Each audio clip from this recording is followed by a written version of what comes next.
வணக்கம். இப்பதிவினை முதற் தடவை பார்ப்பவர்கள் அல்லது ஏற்கனவே பார்க்கத் தவறியவர்கள் சப்ஸ்கிரைப் பண்ணி பார்க்கும்படி தயவுடன் கேட்டுக்கொள்ளுகிறேன். ஆண்கள் ஏன் விரைவாக இறக்கின்றனர் தெரியுமா?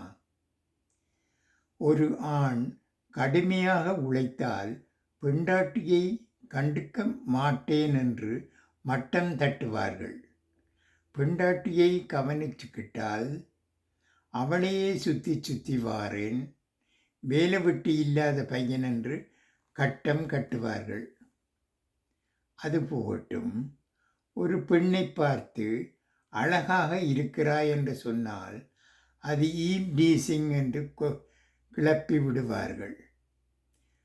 கண்டுக்காமல் போனால் அழகை ரசிக்க தெரியாத ஜடம் என்று அமுக்கி வைப்பாங்கள். எதுக்காச்சும் அழுதோம் என்று சொன்னால் பொம்பளை மாதிரி அழுகிறான் பாருங்கள் என்றுவான். திடமாக இருந்தால் நெஞ்சிலே ஈவி இரக்கம் இல்லாத அரக்கன் என்று வாருவார்கள். பெண்டாட்டியை கேட்டு முடிவெடுத்தால் தானாய் முடிவெடுக்க தெரியாத முட்டாள் என்று பட்டம். சரியென்று நாமளே ஒரு முடிவு எடுத்தால்தான் ஆம்பிளைகள் மாதிரி அகங்காரம் என்று திட்டுவார்கள்.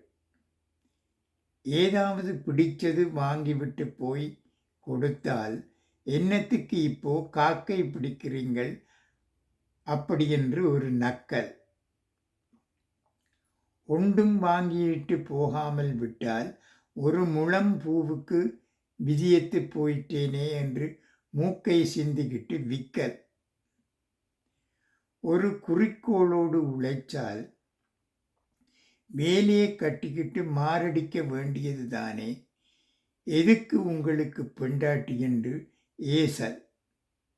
சரி என்று சினிமாவுக்கு அழைச்சிட்டு போனால் அந்த ஹீரோ மாதிரி ஒரு இலட்சியம் வேணுமுங்க மனுஷனுக்கு.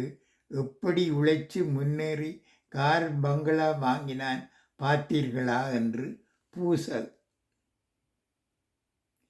இந்த கருத்து ஓஹோ என்று இருக்கிறது என்று எழுதினால் ஆணாதிக்கம் உலகம் அப்படி என்று சொல்லுவார்கள். இது தப்பு. பெண்கள் நல்லவர்கள் என்று எழுதினால் உலகம் தெரியாத பைத்தியம் என்று சொல்வார்கள். இதுதான் நியதி. நன்றி, வணக்கம்.